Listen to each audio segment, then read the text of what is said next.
తిరుమలలోని పార్వేట మండపం వద్ద ఏనుగుల గుంపు హల్చల్ చేసింది. 7వ మైల్ నుంచి పార్వేట మండపం వైపుకు ఏనుగుల గుంపు వెళ్లిందని అటవీశాఖ అధికారులు అంటున్నారు. ఇక సమీపంలోని కొలను వద్ద నీటి కోసం వచ్చిన ఏనుగుల పాదముద్రలను అటవీశాఖ అధికారులు గుర్తించారు.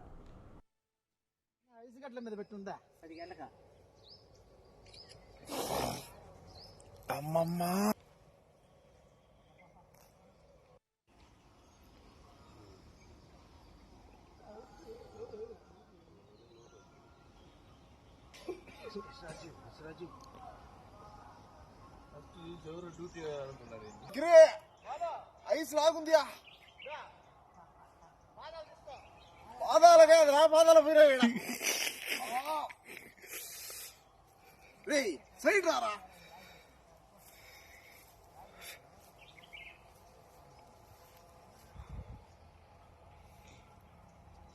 గట్టి మీద కాలు పెట్టియా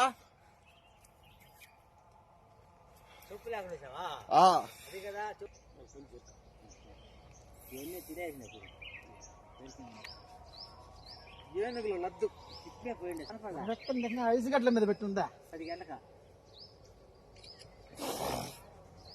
అమ్మమ్మా.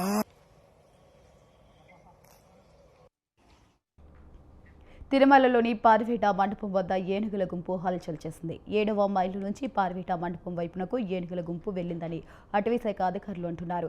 సమీపంలోని కొలను వద్ద నీటి కోసం వచ్చిన ఏనుగుల పాదముద్రలను అటవీశాఖ అధికారులు గుర్తించారు.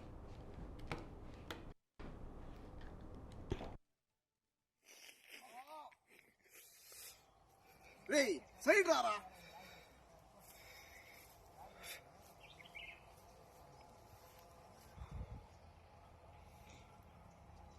గట్టి మీద కాలు పెట్టియా చెప్పు లేకుండా అది కదా ఇవన్నీ తినేసినప్పుడు ఏనుగులు